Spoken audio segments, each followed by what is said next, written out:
अस्सलाम वालेकुम dear students, क्या हाल है? खैरियत से हैं आप लोग? उम्मीद करता हूँ खैरियत से होंगे।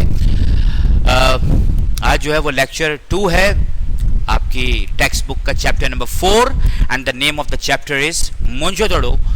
और पिछले पार्ट में, पिछले लेक्चर में मैंने आपको मोंजोदड़ो कैसे डिस्कवर हुआ, किस सन में डिस्कवर हुआ और किन के ज़रिए, सर जॉन मार्शल के ज़रिए डिस्कवर हुआ, who was an English civil servant, बताया आप लोगों को। और थोड़ा सा शहर के नक्शे के हवाले से बताया कि जब ये शहर डिस्कवर हुआ तो ये किस हालत में था, किस तरह इस शहर को जो है वो बसाया गया था। तो मैंने आपको बताया कि ये एक बहुत ही वेल प्लान्ड सिटी था, बहुत ही तरक्की याफ्ता शहर रहा होगा। तकरीबन 4-4.5 हज़ार साल कबल ये इतना जदीद शहर जो है वो आबाद था। तो आज की क्लास जो है, आज का जो लेक्चर है, उसमें हम आगे पढ़ेंगे इसके हवाले से। और सबसे पहले वहाँ के लोगों के बारे में, जो रहने वाले लोग 4.5 हज़ार साल पहले जो मोंजोदड़ो के लोग थे वो कैसे थे, वहाँ की ज़मीन कैसी थी और वो लोग किस तरह की ज़िंदगी गुजारते थे। ठीक है, इस हवाले से मैं आपको एक्सप्लेन करूँगा इस चैप्टर के बारे में। ठीक है, तो स्टार्ट करते हैं। The people of this city must have been a great traders with the river Indus so near and the sea within his easy reach. The countryside must have been fertile since wheat, rice and cotton grew there. तो जो लोग थे मोंजोदड़ो के, ठीक है, ये लोग शायद तिजारत के पेशे से ज़्यादातर मुंसलिक होंगे, ये अंदाज़ा लगाया है आज के लोगों ने। ठीक है, जो दुनिया के बड़े बड़े आर्कियोलॉजिस्ट हैं उन्होंने अंदाज़ा लगाया है, आसार कदीमा, महकमा आसार कदीमा के जो एक्सपर्ट्स हैं उन्होंने अंदाज़ा लगाया है कि उस ज़माने के जो लोग थे वो ताजिर रहे होंगे, ज़्यादातर उनका जो पसंदीदा शोबा था वो शायद तिजारत था। ठीक है, और दरियाए सिंध के तो किनारे ये शहर आबाद था, तो इसका एक एडवांटेज था कि ये एक सी रूट भी हो सकता था, सी रूट, सी तक पहुंचने का रास्ता, समुद्री रास्ता। आपको पता है तिजारत के लिए समंदर की बहुत अहमियत है, क्योंकि दुनिया की तिजारत का तकरीबन एक बहुत बड़ा हिस्सा जो है वो समंदर के ज़रिए होता है। दुनिया की तिजारत जो है वो समंदर पर जो है वो इन्हिसार करती है। दरिया के किनारे ये आबाद थे और दरिया से शायद समुद्री रास्ते इनको मालूम थे, वहाँ से उस रास्ते से ये तिजारत किया करते होंगे। ठीक है, और ये जो शहर था मोंजोदड़ो, ये बहुत ही ज़रखेज़ रहा होगा। यहाँ गंदम, चावल और कपास जो है वो उगता होगा, उगाया जाता होगा। ठीक है, यहाँ के लोग किसान भी रहे होंगे। The farmer also kept kettles, लोगों के पास मवेशी भी ये पालते होंगे ये किसान। They were skilled craftsman who worked in gold, silver and ivory, clay dolls and cards were made for the childrens to play with. ये लोग बहुत ज़बरदस्त कारीगर और हुनरमंद रहे होंगे, क्योंकि वहाँ से जो चीज़ें मिली हैं उनमें सोने की बनी हुई, गोल्ड की बनी हुई, चांदी की बनी हुई, कांसी की बनी हुई चीज़ें हैं, जिनमें बड़ी खूबसूरत जो है वो नक्श व निगारी देखने को मिलती है। इससे उनकी हुनरमंदी का अंदाज़ा होता है कि यहाँ के लोग बड़े ज़बरदस्त दस्तकारी या हुनरमंदी के इस शोबे से वो बड़े वाबस्ता रहे होंगे और इस शोबे में बड़े माहिर होंगे। उसके अलावा क्ले की बनी हुई डॉल्स, मिट्टी के बने हुए खिलौने जो थे, जैसे गुड़िया हो गई या कार्ट्स, बैलगाड़ी वगैरह हो गई, इस तरह के खिलौने बनाए गए थे, बच्चों के खेलने के लिए शायद बनाए गए थे ये।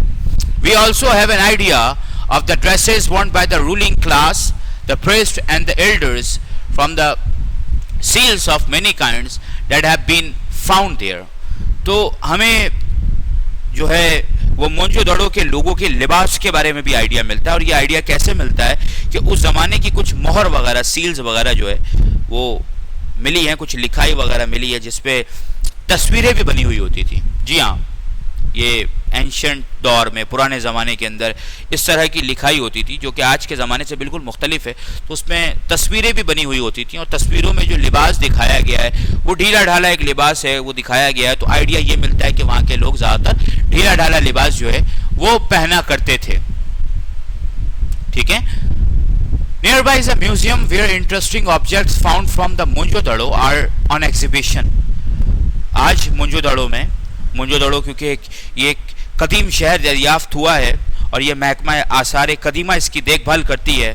बाद में हुकूमत ने यहाँ पर एक म्यूज़ियम भी बनाया है ताकि लोग जाएं और वहाँ की जो हासिल हुई हुई जो चीज़ें हैं, जो वहाँ ज़मीन से निकली हुई जो चीज़ें हैं, वो उस म्यूज़ियम में रखी गई हैं। वहाँ ऑन एग्जीबिशन इसको नुमाइश के लिए, लोगों के लिए, आम लोगों के लिए रखा गया है। ठीक है, मोहनजोदड़ो के नज़दीक ही जो है वो अंदर ही एक म्यूजियम बनाया गया है जहाँ पर कुछ दिलचस्प चीज़ें जो हैं वो रखी गई हैं जो वहाँ से मिली हैं। These include seals, jewelry, toys, weapons and painted pottery. इनमें शामिल है मोहर, कुछ मोहर जो सील्स होती हैं, जो मोहर होती है वो मिली हैं, ज्वेलरीज मिली हैं, कुछ जेवरात वगैरह, टॉयज खिलौने मिले हैं, वेपन्स कुछ औजार वगैरह उस ज़माने के खेती बाड़ी के औजार भी हो सकते हैं और जो है वो औजार उस तरह के भी हो सकते हैं जो जंग वगैरह में काम आते हैं। एंड पेंटेड पोट्री, और उसके अलावा कुछ पेंटिंग्स वगैरह वहाँ से मिली हैं। The best find of the Mohenjodaro is the head of bull. जो मोहनजोदड़ो की एक बेहतरीन खोज में से एक माना जाता है वो एक हेड ऑफ बुल है, वो एक बुल का हेड है जिसको एज अ सील इस्तेमाल किया जाता था। A metal statue of a dancing girl has also been found. ठीक है, मेटल का बना हुआ यानी धात का बना हुआ एक लड़की का स्टैचू है जो शायद डांस करते हुए उसका स्टैचू ऐसा रिप्रेजेंट कर रहा है कि वो लड़की डांस कर रही है। ये स्टैचू आपकी किताब में भी मौजूद है, ये एक तस्वीर जो बनी हुई है किताब में, किताब की जानिब देखिएगा तो वहाँ पे जो है वो मिल जाएगा आपको कि वो जो किताब है उसमें एक तस्वीरें, कुछ वहाँ की जो चीज़ें वहाँ से हासिल हुई हैं उन तस्वीरों का अक्स जो है वो बनाया गया है। उन्हीं में से एक तस्वीर जो है metal statue of a dancing girl यानी धात का बना हुआ एक लड़की का मुजस्समा है जो शायद डांस करती हुई लड़की का है। ठीक है, वो वहाँ से मिला है। ठीक है, there are the metal tools too, वहाँ कुछ धात के बने हुए औजार हैं। It is because of these metal objects that the probable age of the city is being given as about 4,500 years. और ये धात की जो चीज़ें वहाँ मिली हैं उनको बाद में टेस्ट किया जाता है, उनके बाद में लेबोरेटरी में उनको टेस्ट किया जाता है और उससे अंदाज़ा हो जाता है कि ये टूल्स कितने अरसे पहले जो है वो बनाए गए हैं। तो इनकी उम्र हज़ारों साल है, हज़ारों साल से जो है वो पता चल जाता है। आज हमारी साइंस इतनी स्टैब्लिश हो चुकी है कि कोई जानदार अगर कोई चीज़ हो, जैसे मिसाल के तौर पे कोई जानवर के जो अक्सर जो आसार मिलते हैं जैसे डायनासोर है या पुराने ज़माने में जो जानवर होते थे ज़मीन पर जो एक्सटिंक्ट हो गए, आज नहीं पाए जाते, क्योंकि ऐसे बहुत सारे जानवर हैं। हज़ारों जानवरों की नस्लें ऐसी हैं जो पहले ज़माने में पाई जाती थी और आज नहीं पाई जाती। इनमें हर तरह के जानवर हैं, इनमें रेप्टाइल भी है, इसमें मैमल्स भी है, इनमें बर्ड्स भी हैं, बहुत सारे जानवर हैं जो आज बिल्कुल जो है वो एक्सटिंक्शन हो चुका है, इनका एक्सटिंक्ट हो चुके हैं दुनिया से, ये बिल्कुल मिट चुका है इनका नामो निशान। तो क्या होता है कि उनके अक्सर जो फॉसिल्स होते हैं, जो उनके ढांचे वगैरह होते हैं, वो ज़मीन के नीचे से अक्सर लोगों को मिल रहे होते हैं, तो उसके बाद वो उसका डीएनए करते हैं। ठीक है, और अंदाज़ा लगाते हैं कि ये कितने साल पुराना है। ठीक है, तो आज हमारी साइंस जो है वो इतनी स्टैब्लिश हो चुकी है कि वो चीज़ों की जो है वो उम्र का भी अंदाज़ा लगा सकती है। सिर्फ जिंदा इंसानों की उम्र का अंदाज़ा नहीं लगा सकती, बल्कि हड्डियों का जो है वो उसके डीएनए से उसकी हड्डियों का अंदाज़ा लगा सकती है, या उसी तरीके से कोई मेटल चीज़ मिले तो उसकी भी उम्र का अंदाज़ा लगाया जा सकता है कि आया ये चीज़ कब बनाई गई थी और ये कितने साल पुराना मेटल है जिस पर ये चीज़ बनाई गई है। ठीक है, आगे चलते हैं। For long time these people lived a happy life. कई साल पहले लोग यहाँ के जो थे कई सालों तक उन्होंने अपनी ज़िंदगी खुशो खुर्रम गुजारी। वो लोग बहुत खुशो खुर्रम ज़िंदगी गुजारते होंगे। शहर को देख के भी ऐसा लगता है कि ये शहर जो था वो एक खुशहाल शहर था। They were quite rich and travelled from place to place on business और ऑन प्लेजर। ठीक है, और ये लोग बड़े अमीर लोग यहाँ के रहे होंगे जो ज़्यादातर सफ़र किया करते थे, ट्रैवल किया करते थे एक जगह से दूसरी जगह बिजनेस के लिए या घूमने फिरने के लिए या बाकी हिस्सों को एक्सप्लोर करने के लिए। There city was well planned and clean. उनका जो शहर था वो बड़ा ही प्लान था, बड़ा ही क्लीन था। ठीक है, the rain water did not remain on the streets. उस ज़माने में एक ऐसा शहर बनाया था कि बारिशें जितनी भी हो जाएं, बारिश का पानी रोड पर खड़ा नहीं होता था, बारिश का पानी रोड पर नहीं ठहरता था और वो ड्रेनेज लाइंस के ज़रिए जो है वो निकासी उसकी हो जाया करती थी। ठीक है, we do not know what happened to them later. हमें एग्जैक्ट तो नहीं पता कि मोहनजोदड़ो शहर जो वो आबाद जो शहर था उसकी तबाही और बर्बादी कैसे वाक़ई हुई, कैसे ये हस्ता बस्ता शहर उजड़ गया, ख़त्म हो गया। इधर they were raided by the north और the some great earthquake destroyed them. बहुत सारी बातें कही जाती हैं, बहुत सारी इस हवाले से अंदाजे लगाए गए हैं। शायद किसी अर्थक्वेक की वजह से, शायद किसी अर्थक्वेक की वजह से ये शहर तबाह हुआ, या ऐसा हो सकता है किसी सैलाब की वजह से, दरियाए सिंध के सैलाबों की वजह से शहर तबाह हुआ हो, किसी ज़लज़ले की वजह से। no one has yet been able to determine the meaning of the words written on the seals and on the poetry. अभी तक के एक्सपर्ट्स, जो राइटिंग एक्सपर्ट्स हैं या जो लैंग्वेज एक्सपर्ट्स हैं, वो नहीं जान सके कि इन सील्स के ऊपर क्या लिखा हुआ है, उस पोट्री पे क्या लिखा हुआ है, क्योंकि उस ज़माने की ज़बान जो है वो बिल्कुल अलग हुआ करती थी आज की ज़बान से. एंशिएंट लैंग्वेजेस बिल्कुल अलग हुआ करती थी. कुछ चीज़ों का मतलब पता चल जाता था, मगर एक बहुत बड़ा हिस्सा ऐसा है जिसका मतलब अभी भी नहीं पता. Much could be learned if the language experts are able to dispute these words.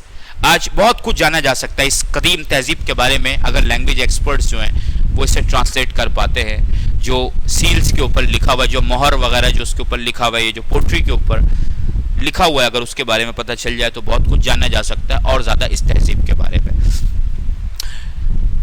Learned men and visitors often come to the site. यहाँ पर अहले इल्म हजरात और विजिटर जो है वो अक्सर आते हैं दूर दराज से, ना सिर्फ मुल्क भर से बल्कि दुनिया भर से लोग यहाँ आते हैं. They come not only from Pakistan but also from all over the world. सिर्फ पाकिस्तान से नहीं बल्कि पूरी दुनिया से लोग इस साइट को विजिट करने के लिए आते हैं. Let us hope that their efforts succeed in dispelling these words.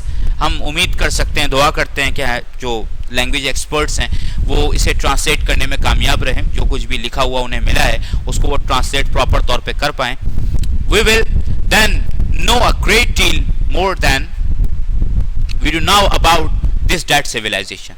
तो जितना आज हम जानते हैं मोजूदड़ों के बारे में, इस मुर्दा तहजीब के बारे में, शायद उससे भी ज़्यादा जान सकें अगर उस लिखाई के बारे में आइडिया हो जाए लैंग्वेज एक्सपर्ट्स को, तो और ज़्यादा इस हवाले से जान सकें. ठीक है, इस बारे में और ज़्यादा वो समझ सकें कि आखिर ये लोग कैसे थे और किस तरह से ज़िंदगी गुजारा करते थे और कुछ जान सकें. ठीक है, तो ये लेक्चर मुकम्मल होता है मोजूदड़ों के हवाले से. उम्मीद करता हूँ आप लोगों को समझ में आया होगा. ठीक है, तो अगले लेक्चर में दोबारा हाजिर होता हूँ आपकी खिदमत में एक और चैप्टर के साथ. जब तक कि मैं आप लोगों से इजाज़त चाहूँगा. अपना बहुत बहुत ख्याल रखिएगा. अल्लाह हाफिज़.